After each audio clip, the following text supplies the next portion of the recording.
Good morning, y'all, and welcome to the Dynasty Playbook, Dynasty Fantasy Football's dedicated podcast.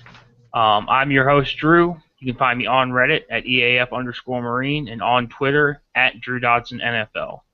With me again is our co-host, David. You can find him on Reddit at MTux96 or on Twitter at DynastyDaveII. We're back for our third week of the show, and we're finally starting to get into a rhythm, getting things set up. Dave, how you doing this morning? Pretty decent. Nice rainy weather here, but we need the rain here. Other than that, I've been pretty busy this week, so I might be a little bit unprepared than what I have been in the previous week. So bear with me, and I guess we'll go from there. Sounds good. We don't have a whole lot of player discussions to do this week. We had a couple more larger topics we wanted to cover, so I'll just jump right into the first player I wanted to cover, and that is Ladarius Green. Ladarius Green, kind of had a lot of hype going into this season. He was going fairly high as a tight end in startup draft, and he was even getting some buzz in redraft in the MFL 10s. But he's really hasn't delivered, and I think that has a lot to do with Antonio Gates still just pumping out numbers at even at his age. So I think with Ladarius Green, if you don't think you're competing this year, or even if you're borderline and you need help at tight end, go and try to pick up Ladarius Green, because Antonio Gates cannot live forever. He's going to have to retire eventually, and it might be after this season. That would leave the tight end position wide open for Ladarius Green to take over. And this guy is an explosive athlete, and he showed last year, even in his limited play time, that he can do a lot with the ball when it's gotten to him. The problem is he hasn't been getting targeted this year. Keenan Allen, Eddie Royal, Antonio Gates have just been seeing all the work in the passing game. So if you need help at tight end and you want to get it on the cheap, go try and pick up Ladarius Green, because he hasn't been producing this year. So people are not going to be as high on him. People are going to be, what have you done for me lately? They're going to want a guy that's going to be able to help them win now. And it looks like I lost Alex, so it's just going to be me talking to myself for a while. So I hope you really like the sound of my voice. Oh, and no, I lied. Alex is back. Alex, you have any thoughts to offer on Ladarius Green? You mean David? You're thinking of Alex, who's not here this week, who's Alex, yeah. Oh, I'm a turd. That's horrible. And he looks like he's frozen again. Gates really does retire. Maybe he got so upset that I called him Alex that he doesn't want to talk to me anymore. Can you hear me now? Yeah, I got you. Okay. Yeah. Oh. I think with this car, although how is he going to be next year is going to be a question, because this year was supposed to be his big year. But then I don't think many people expected Gates to do as well as he has been. I think with Green, I think you're going to look at the similar breakout like we saw with Jordan Cameron with the Browns last year, although he's not doing well this year. But I think you might see another surprise candidate next year come out of the backwoods down in San Diego there. Not saying that the San Diego's backwoods, just in the back area of the tight end. Yeah. Spectrum there. I agree. He could very well see a huge surge in value like Jordan Cameron or Julius Thomas had. And personally, I'm a huge fan of him. I think as soon as he has a starting job, he's a contender for a top 5 dynasty tight end, and it's the gap after him is pretty large. Another guy I wanted to touch on real briefly was the guy we covered last week, was Justin Hunter, who, yeah, he got a nice little garbage time touchdown, but his stats don't really reflect how much he was involved in that offense. Mettenberger targeted him 10 times last weekend, and I think that just shows how much Justin Hunter's abilities play right into Mettenberg's skill set. And I think if you missed your opportunity last week, it's still not too late, and it showed they're involving him in the offense. So see if you can still pick him up if you believe in his talent. If you don't, then ignore the words I'm saying because they don't mean anything to you. Dave, you got anything? Hunter has to take advantage of his opportunities too. I mean, he got the garbage touchdown, but that does give you points. But without that, what do you got? So I guess Hunter did leave that window open for people to pick him up, and hopefully he does actually capitalize for those people who did actually pick him up. Yeah, absolutely. And Justin Hunter's been getting a lot of flack this year for his involvement in why he's. I really don't know how to word this sentence, but why he's not being involved in the offense. And if you watched him on Sunday, and I tried to make an effort to flip between him and whatever game I was watching, Mettenberger was putting a lot more force on that ball than he should have been, and that's going to take something he's going to adjust to. And these balls were hitting his hands at 90 miles an hour. Nobody's catching those. So I think once Mettenberger's, can get a little more touch on his ball and, not just rocket launch it like Michael Vick does, I think he's going to have a better chance of making some of those completions. On to our rookie spotlight for the week. We only have one rookie specifically that we want to talk about, and that's Jeremy Hill from Cincinnati. It's already come out that Gio is not going to be playing this week, so chances are Jeremy Hill is going to be getting a ton of carries this week, and he's playing against, not such a good defense. If you own Jeremy Hill, but you're not a huge believer in his talent or his situation, and you're looking for time to sell high, wait until after this week. Chances are he's gonna blow up and give you some real numbers this week. Shop him after this Sunday. See what you can get for him, because people are gonna be real high thinking, how long is Gio gonna be out? If Jeremy Hill can do this, how much longer is Gio gonna be the sole back? I think you can get quite a bounty for him if you decide to go after him or go and sell him this week. Likewise, if you want Jeremy Hill on your team and you don't have him, you need to send out offers today, not tomorrow. Tomorrow's gonna be too late. Today. Yeah, I think with Jeremy Hill, I think this week is his chance to shine. I know moving into the season, a lot of people were expecting him to actually maybe even outshine Gio. I think with Gio out, this is the time for him to actually show what he can do. And if he actually does perform, yeah, sell him for a high penny if you can, or try to get him cheap if you can, or try to get him now before he actually breaks out even further. But then again, when Gio comes back, you still have the two-headed monster back in the Bengals. If he actually does do well, you might end up in a situation where you end up with a running back by committee approach as well again in Cincinnati. Yeah, that pretty much hits it. Now the next thing we want to cover wasn't so much a specific rookie, but the idea of rookie picks. Right now, you have a pretty good idea of where your team's standing for the year and where other teams are standing. What you need to be doing is going out and, if you're rebuilding, shop some of your older players, some of your older veterans that aren't going to be able to contribute to your team long. Try and pick up a first-round pick from these teams that aren't going to the playoffs. Try and, get as many of these lottery tickets as you can, because this top of this first round is going to be worth a lot more than what you can get a first-round pick for now. Gurley, Gordon, Amari Cooper, these are guys that are going to be worth their weight in gold come draft season. Even if you don't like any of them, you can sell these draft picks come, the day before draft day, on draft day for your league.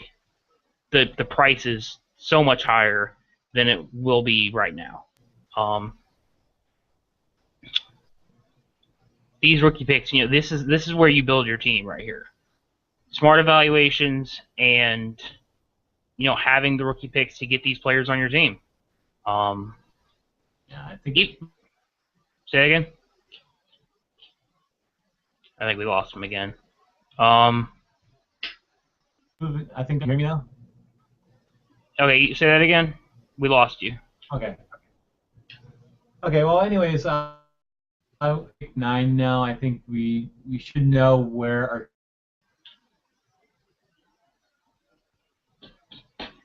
All right. Dave is having computer issues today. Am I cutting in and out again? Yeah, real bad. Okay. Go ahead and talk what you want to talk about strategy-wise. I'm going to try to get this fixed on my side. So. All right. You know what? We're going to go ahead and do Drew's Reign of the Week now because I get to do that by myself anyways. Well, looks like we're going to start with Drew's Reign of the Week and do it a little early this week.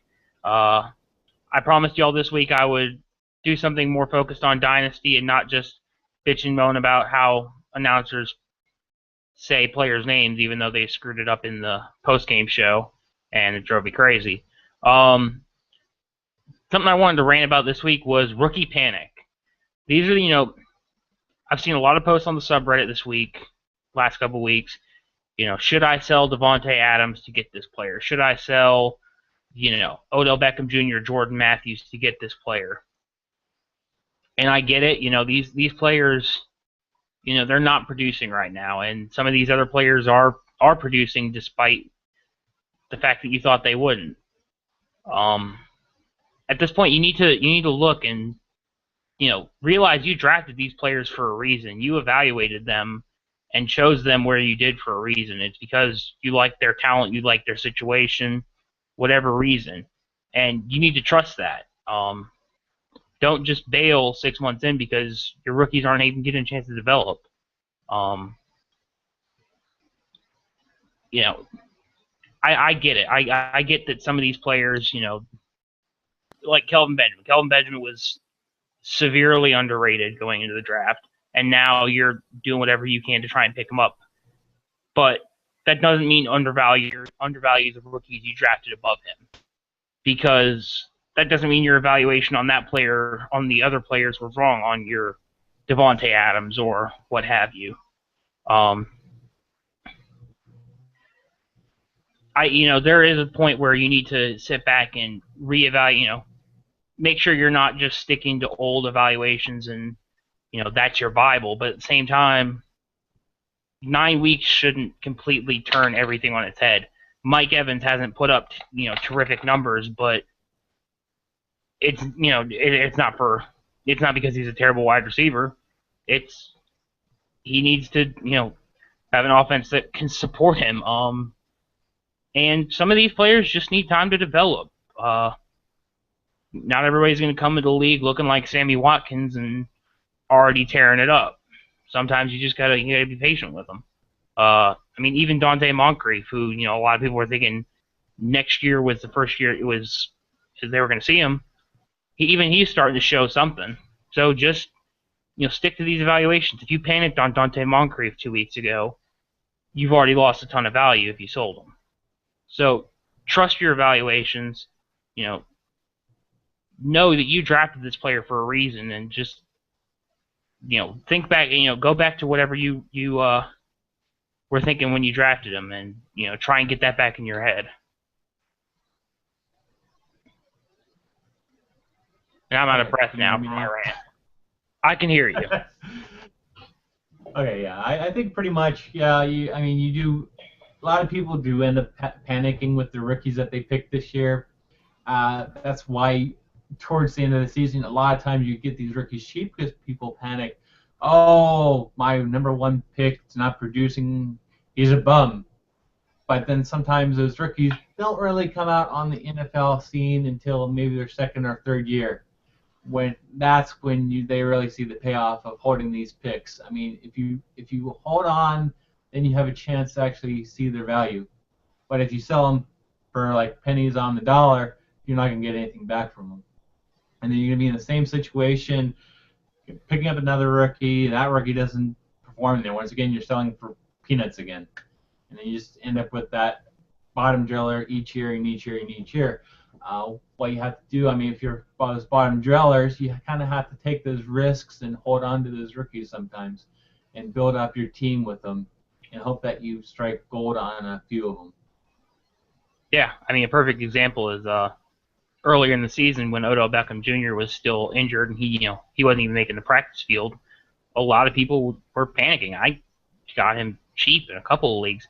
2 different leagues, I sold Jerick McKinnon straight up for Odell Beckham Jr. And even as good as McKinnon has looked, and I'm not. This is not a knock on McKinnon. Odell Beckham has looked like a stud once he got out there. I turned a 3rd round pick into a 1st round pick within a couple weeks, just because these people panic on these rookies. I owned 1 share of Odell Beckham Jr. coming into the season. I only got him in 1 league. I probably picked him up in 4 or 5 other leagues, and that's take advantage of other owners panicking on their rookies instead of being the one to panic. Yeah. I mean, this kind of goes back to strategies. I mean, going back to like rookie picks and so forth. And another thing if you are those bottom dwellers right now, going to week 9, you should probably know by now that your team's probably not making the playoffs. And this is kind of where you do want to start selling your aging veterans like the Andre Johnsons out there and any other aging veterans you might not want on your team going forward. Get these rookie picks from these teams that are going to be in the playoffs who need the extra push this year to get into the playoffs. Yeah, absolutely. Ship off your older players, your Vincent Jacksons, your Larry Fitzgeralds, your Reggie Bushes. I mean, they're not going to do you any good in 2 years. Yeah. And I think that this segues perfectly into our strategy / commissioner topics of the week, and that's kind of, evaluating your team. It's week 9. Like Dave said, you know where your team is. You know if you're making a playoff push or if you're making a girly push. You need to start. You need to start looking for trade partners. You need to start looking for these playoff teams that have holes on their rosters. Either because the injury bug has just bit them hard. A team has lost their top 3 wide receivers. See if you can't ship a wide receiver off them. Try and pick up a 1st round pick, and go after these playoff teams. The biggest one is look for the teams whose record is not as good as it should. It is. I'm terrible talking today, apparently. Look for the teams whose record is better than it should be. These are the teams that just sheer dumb luck, they are winning games. These are the guys that, their points for are a couple hundred points below any other winning teams.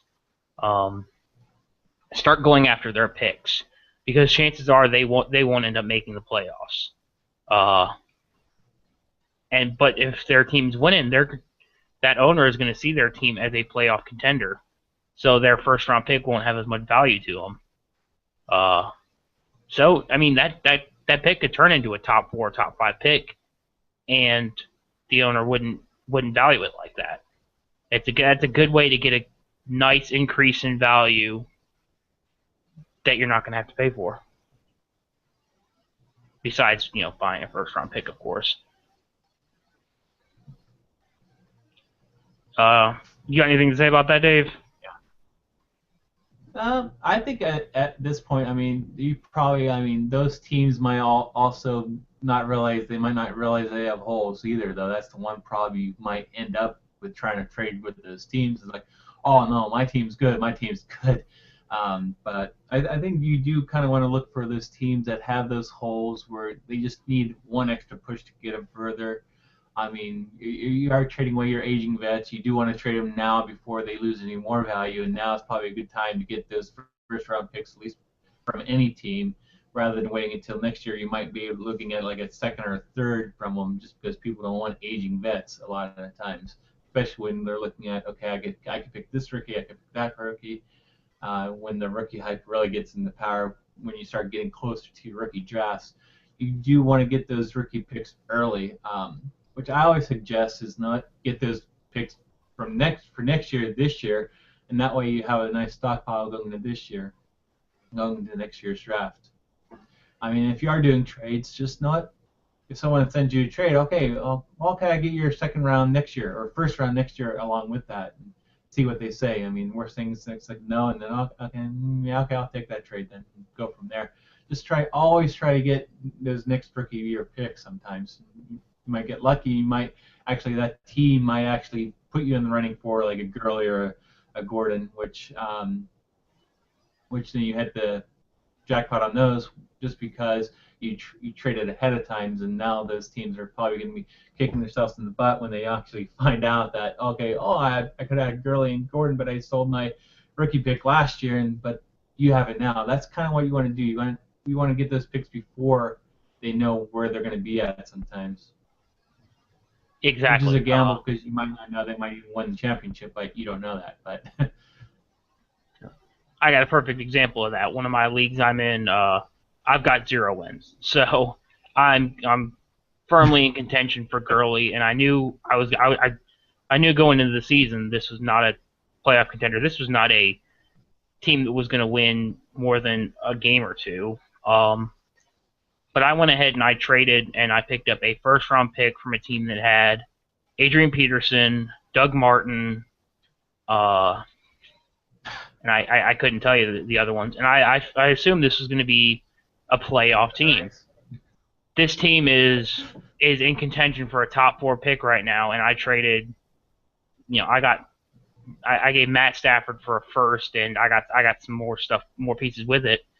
But we were both under the assumption this was going to be a late first-round pick, and now it's looking like I'm going to be able to get Amari Cooper or whoever I want. It's going to be a top 4 pick. Yeah, I'm all about that. I mean, that's how easy it is for a pick to go from potentially a late round to, being a top pick. Is his 2 stud running backs turned out to not be that. Yeah. But you kind of want to get those picks now. You never know. You never know what's going to happen. Yeah, you might be on the losing end. They might be like the last pick of the first round, but that's still a first-round pick. That's still an extra pick for you. And that's just something you have to try to get for before they become overvalued to begin with. I mean, you might be able to get that first-round pick, even this last pick, for peanuts, right? Even before that happens. You get it much cheaper ahead of time. Yeah. And, speaking of evaluating other people's teams, you need to sit and, do an honest evaluation of your team. Don't let bias in to kind of skew your thoughts on your team.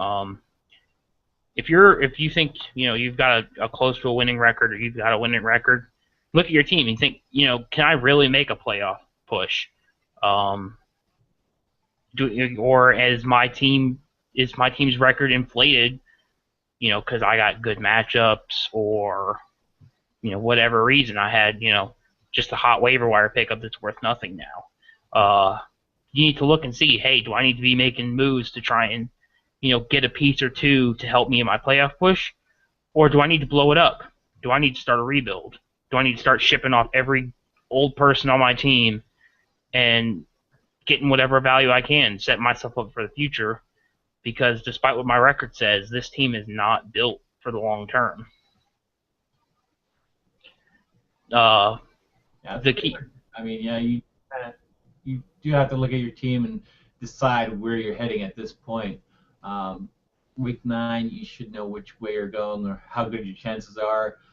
If you think that you need an extra push, go and get that extra push. Otherwise, this playoff run's not going to do any good, and you're just going to end up with the worst draft pick. But you need to get those final pieces. Just like those bottom dwellers need to sell their aging vets for wiki picks, you need to start selling your picks for those aging vets. That's going to help you this year to make that championship push. If you feel that those picks will actually do you better with getting an aging veteran over than having the picks later in the future. Right. I'm never gonna recommend going out and buying aging veterans, especially for draft picks, just because I'm an ageist and I hate old people. In India they used to set their grandparents on fire in their dirty rivers, and I'm all about that. Old people are they're a drain on society, and they're a drain on my dynasty team. If you're over 29, you're not on my team. So, and that has everything to do with how people build their teams. So, I mean, everybody can disagree with me, and that's fine.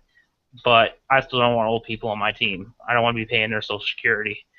Uh, Well, I think if you could sell some rookie picks now for an aging vet that is going to get you the championship, I think that is when you do the push for it.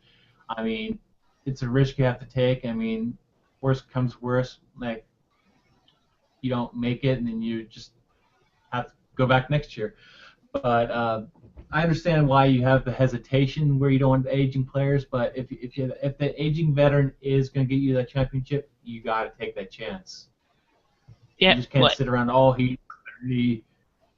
But if it's going to win the championship, I mean, you might not get another shot at it if you're that close already. right. And you see, I would go about it a different way. I would still be going to try and get those pieces, but I would be looking for them in a different place. I would be looking for those players whose current production this year doesn't reflect what they should be doing. Like I just picked up Keenan Allen in the Dynasty subreddit league. I picked up Jamal Charles because I'm making a playoff push and I needed the extra pieces. I ended up giving Carlos Hyde, Isaiah Crowell, uh, and Allen Robinson in the first to get Jamal Charles, or Keenan Allen, Khalil Mack because I needed the extra firepower. I realized I'm giving up pieces that in a year or two are going to be that's going to look like a lose for me. But I'm willing to take that loss now, and I think that's another way you can go about doing it. You can still acquire young players that are still going to be able to contribute to your dynasty team for years. Even if you're sacrificing these picks. Say it again. Though you did trade away for some older veterans, but still, I mean, I think that's another option as well.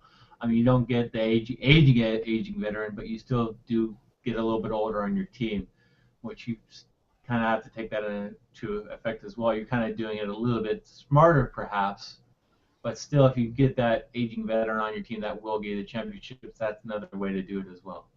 Right. It's just how you want to build your team and how your team wants to be. Yeah, and that's just the most important thing about this, about what the reason I brought this up in the first place is be honest with yourself about what your team can do and what where it actually stands. Don't let yourself be clouded by just aspirations of winning a championship when if someone else owned this team, you'd look at that team and say there's no way they're making the championships. You just have even if you can't be honest with yourself, I mean, that's what the subreddit's there for. Post your roster. Come ask us, hey, is this team a playoff contender or, have I just kind of faked my way into a winning record? Should I not, is this team not as good as the record shows? We're here to help. Ask us questions. I think that pretty much covers the strategy question for the week, huh? I think going on to the next week's and going forward on this podcast, I think we're going to start taking more questions from the subreddit for this podcast, and I think we will be having a weekly thread of getting this question so we can answer them on this podcast live. And if you're watching YouTube, of course, you get the answers watching the YouTube version as well.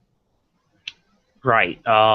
If you want, say you think your league mates are on Reddit too, and they're subscribers to the podcast, or they're subscribers to the subreddit, just post the question. You send us the question in a private message. Send us the question on Twitter.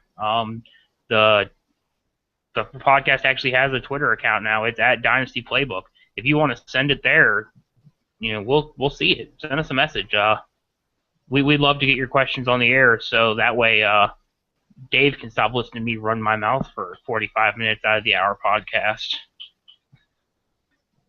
And it makes it easier so we don't have to come up with content either. We just get content from the subreddit, which that's what the goal is of this, is to get content onto the subreddit, and we want your input as well. And we need your questions as well, so we could start adding more content into this.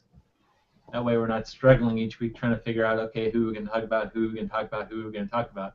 That way we get some better content, and that way we can answer questions here as well. Right, because I mean, when we're covering 6, 7, 8, 9 players a week, the pool of players I want to talk about dries up pretty quick. Because I don't want to talk about Steve Smith. I don't. He's too old. He's in the so nursing home already.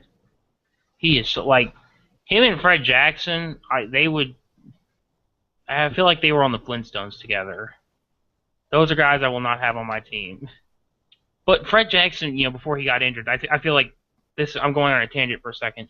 That's the kind of aging veteran I could see myself trading for. Because you could have got Fred Jackson for, you probably could have got him for a 3rd-round pick if you're making a push.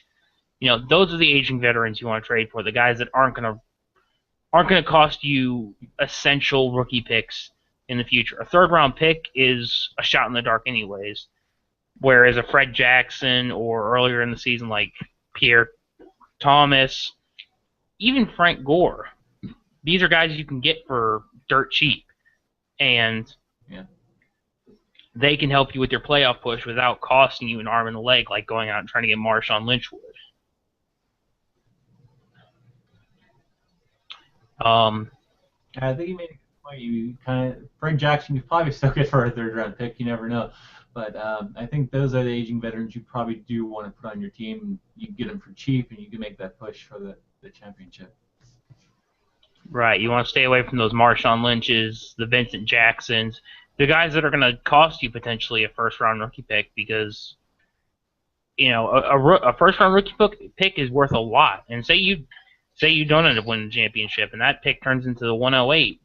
The 108 this year could have got you Devontae Adams, Odell Beckham Jr., Allen Robinson, whoever you wanted. I mean, granted, this is a notoriously deep draft class, but the point remains that if your evaluations are good, you can find value at the 108. So don't just assume that pick's going to be the 112 when you're selling it, just because you want to make a championship push. And I think we've covered that pretty thoroughly. If y'all have more questions or more comments, post in the subreddit, and we'll run our mouths to you some more on the subreddit. But I feel like now is a good time to cover our college player for the week. We decided this week to go with Devontae Parker, wide receiver out of Louisville. This guy is a senior. He played with Teddy Bridgewater. He was responsible for a lot of Teddy Bridgewater's production when he was there. Dave, you want to go ahead and kick us off? Yes. What I saw from a few highlights, I unfortunately wasn't able to get that one site that you've recommended, but watching a few things on YouTube, a couple things I did notice that was his yards after catch. I think he's going to be a nice person who could catch the ball. He could actually make these hand catches and actually run with the ball after the fact, which that's going to get plenty of yards, hopefully, in the NFL for you. If he doesn't get lazy on his route running, which I guess some scouts are saying that he gets lazy at times. Yeah, and you can kind of see that. You made the point about him being, making those good hand catches. That was right there at the top of my mouth. He's a natural hands receiver. He, even if the ball's coming right for his chest, he sticks those arms all the way out and tries to catch with his hands, because if you say he can't make it, that gives him a second opportunity to catch it. Where if you're a body catcher and you drop it, that's it.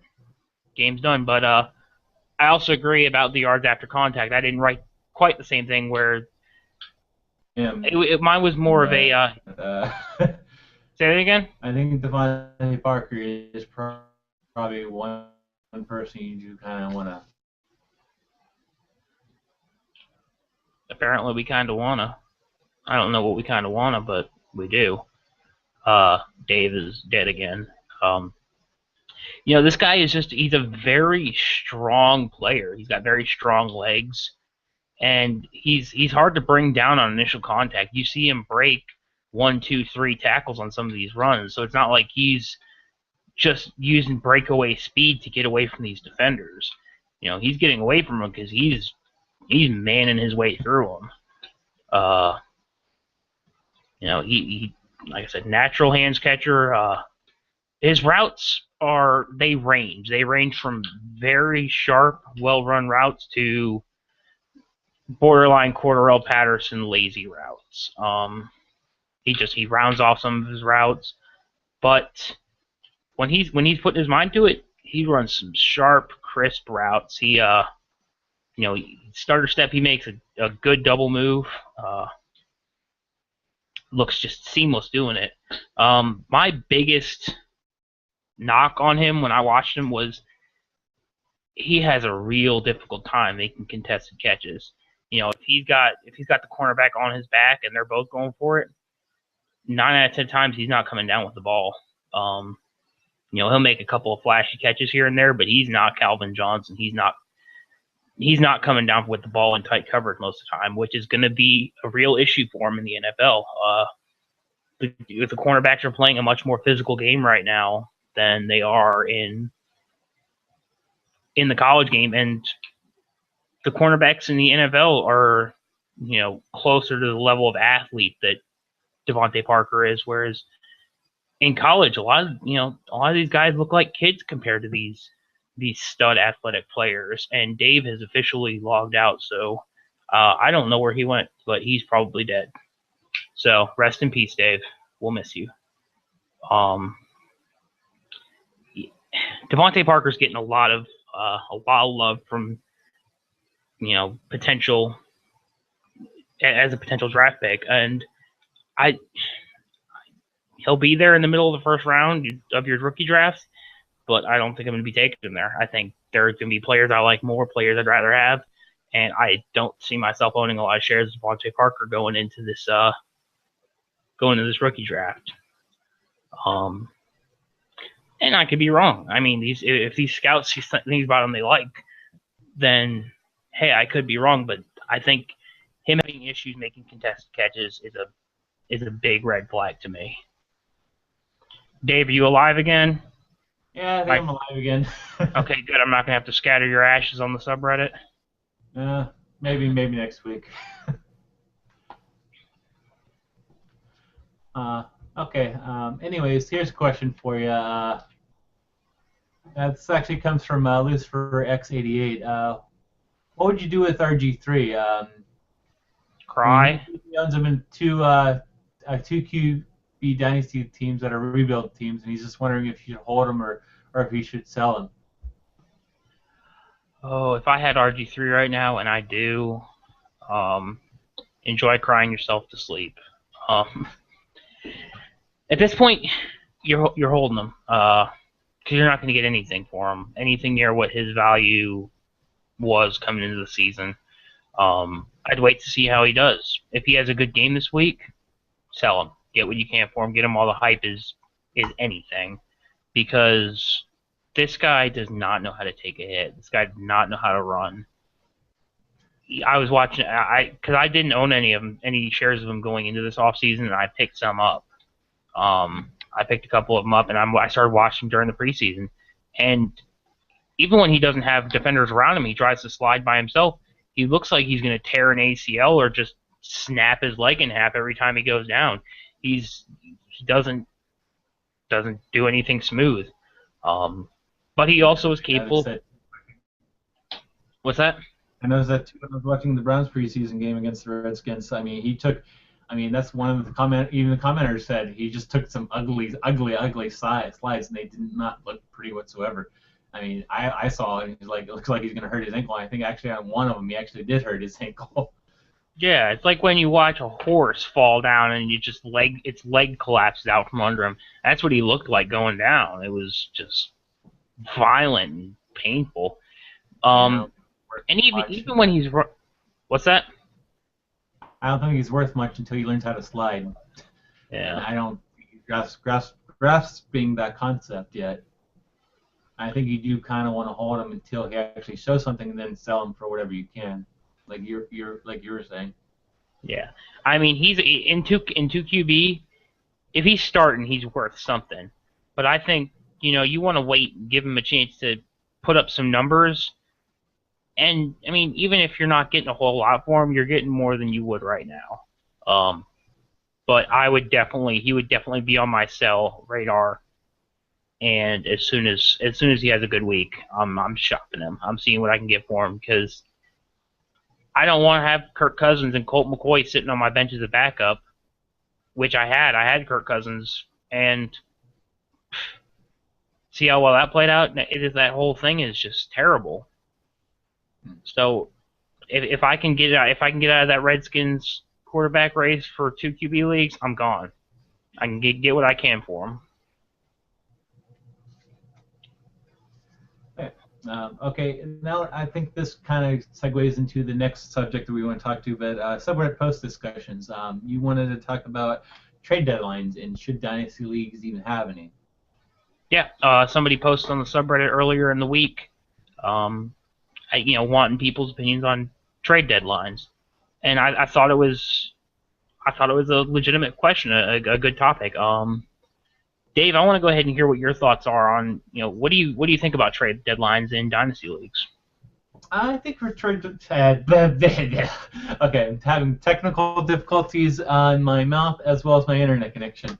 But anyways, with trade deadlines and dynasties, I think it is actually probably a good thing to have them if you have an active league in trading. That kind of gives more pressure for people to actually make those last-minute trades before their postseason starts. Although one thing I would recommend is right after the championship, open it back up. I mean, you kind of want to have that trade deadline, but you don't want to leave it closed until the beginning of next season. You kind of want to open it up right after the season's over, and that way you get more trading to go through the offseason, hopefully. Yeah, absolutely. I mean, even if you have a trade deadline, it's a dynasty league. You're supposed to be trading year round. You're supposed to be making moves year round. It should open up the hour after the championship game is over, pretty much. But I disagree. I think trade deadlines have their place, especially in redraft, where teams who were out of the playoffs could potentially, boost a team into a championship run just because they didn't like another team and they wanted to see them lose. I can also understand it from the point of wanting to mimic the NFL. And I know some commissioners are like that. They want their league to mimic the NFL. That's why they still use kickers, even though I ask them not to. So I can understand it from that standpoint. If you want to have them because you want the familiar feeling of managing your team and managing it like it's the NFL, where there are trade deadlines, I can understand that. But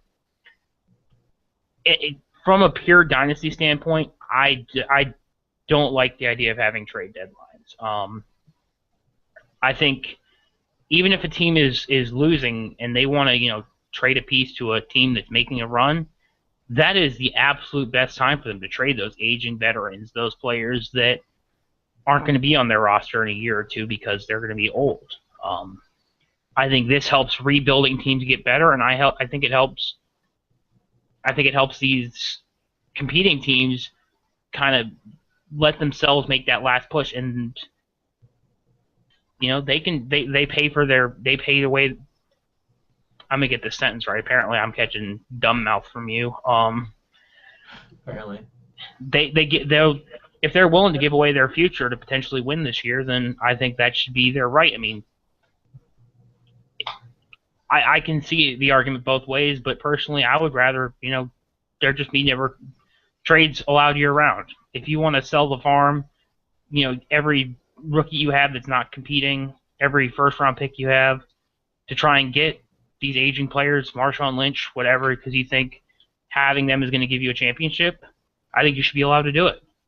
Because it's not like a redraft league where you don't have to pay for it next year. These championship teams, if they make these moves, are going to suffer for it in the long run. So I think it lets the league have more balance. It gives these rebuilding teams better opportunities to rebuild, and I think it allows these top teams to get some money, win their championships while their team is strong, but it keeps them from being a perpetual powerhouse if they have to do that. Excellent points on that. I mean, I can see both ways, anyways.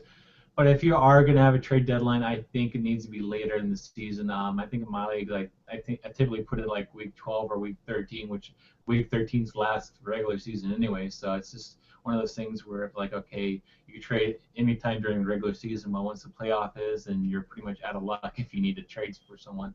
I mean, but at that point, if you're in the playoffs, you should be there for a reason, not and you're there for a reason on that. Yeah, I can see that, and sometimes it's just, they need to make these trades because they had a bad injury. They lost their RB1 to an injury that's going to take them out the rest of the season. But I also agree with you on, if you're having trade deadlines, week before the playoffs, 2 weeks before the playoffs, don't have your trade deadlines occur when there are, still teams on bye, where teams are having to fill needs on their team, because that's the whole purpose of being able to trade. If say you didn't plan ahead, and for some reason your QBs both have a week 9 bye, you need to go out and trade for a QB, and your trade deadline's already passed. You might as well be up shit creek. And I actually have one league like that. My trade deadline's already passed for the year, and it drives me nuts. It drives me absolutely insane because this is a team I'm rebuilding on right now. I've got a couple of pieces I could have potentially sold as teams were getting hot and potentially making playoff pushes, but now they're just stuck on my team. If you're on those leagues, I would recommend talking to your league commish, talk to your league, and maybe even try to change that rule. Because basically now you're kind of seeing how it's going, and you kind of need to get those roles changed. Now's also a perfect time to probably look on those roles on your league and how they're working out, and maybe try to convince your league to do otherwise. Agreed. And this is never something that should be changed in season. This is something that should be voted in the off season. Maybe before the NFL draft, get together and get pull ideas from owners, see what they would like changed, and vote on it. Require a certain amount of league members to vote yes on this change before it's passed. I think in the subreddit pay league, it's 9 out of 14 players have to agree on a rule change before it's implemented. It might be 8 out of 14, but you want more than half to make these changes. And some of these I've pushed year after year to make a rule change. Like one league I'm in, I've submitted to remove kickers 3 years in a row. Every year I get maybe one more vote in my favor to get rid of those kickers because there's no consistency in the position, and I hate them, and they're awful. But look at the changes you'd like to see in your league. Trade deadlines, removal of trade deadlines, removal of kickers, even potential scoring changes.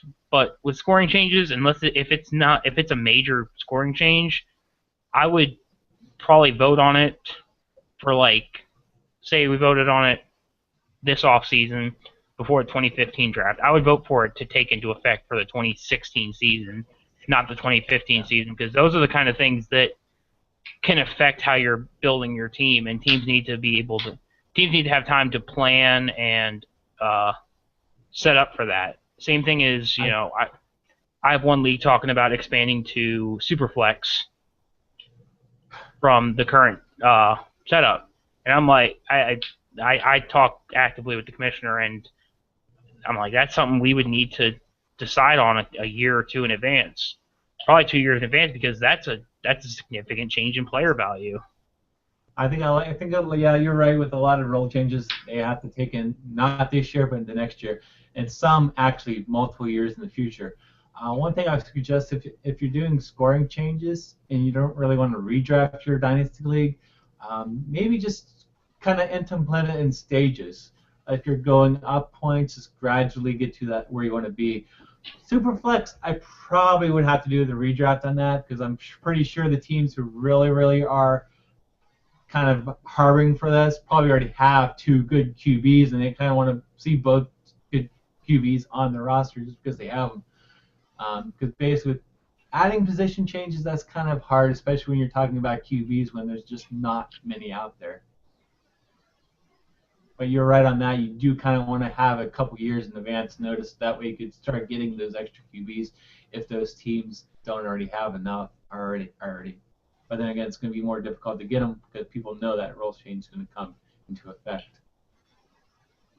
Right. And I agree with you on implementing like scoring changes in stages. That's spot on. I didn't even think to bring that up. But yeah, absolutely. If you're going to do scoring changes, if you don't want to do it through one season, implement, jump it up halfway or mark it down halfway and then do it the rest of the way the next season. Now, I talk about adding positions and wanting to do that 2 years ahead of time. If you guys decide that you want to add another starting flex position, I can understand implementing that this season, that same season, because that really shouldn't affect how you're building your team if it's just a normal wide receiver, running back, tight end flex. The only thing that does is cause you to improve the depth on your team.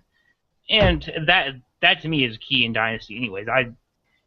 I base the strength of my team on my depth, not on my starters.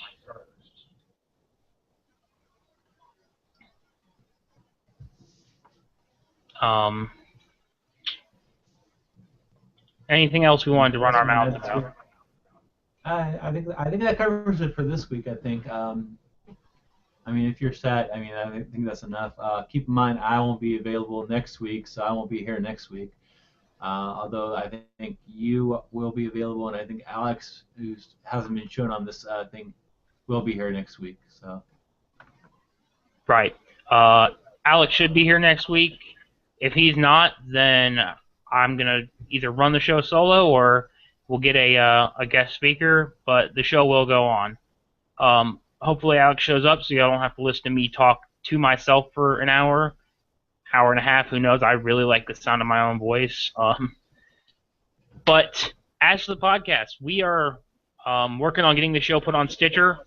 That way you don't have to watch us on YouTube. I feel like this will definitely help expand our viewers and make it easier for our current listeners to listen in. As for the mock drafts I mentioned on last week's podcast, I'm apparently a dirty, filthy liar, and I didn't set those up this week. Life got way ahead of me. Yeah. I'm gonna get those set up here in the next couple of days, maybe tomorrow when the games are going on. Again, besides Scott, who's already sent me an interest in enrolling in them. If you guys want to get in, PM me. Send me a message in the Dynasty League. Send me smoke signals, whatever you gotta do. We'll get you set up. As for the subreddit, post questions, post comments, topic suggestions, insults, whatever. We had a nice little insult thread yesterday. That was fun. So if you guys want to do that. Anything to try and spur some conversation, because I get real bored sitting by myself, and my wife is sick of hearing me talk. So if y'all can listen to me talk and I can have some conversations with y'all, perfect. Anything else that we wanted to run our mouths about? I think that covers for this week. Like I said, I'm going to probably post a thread either on Thursday or Friday asking for questions for this podcast for next week. Although I won't be able to take part because I'll be doing a charity walk for Easter seals.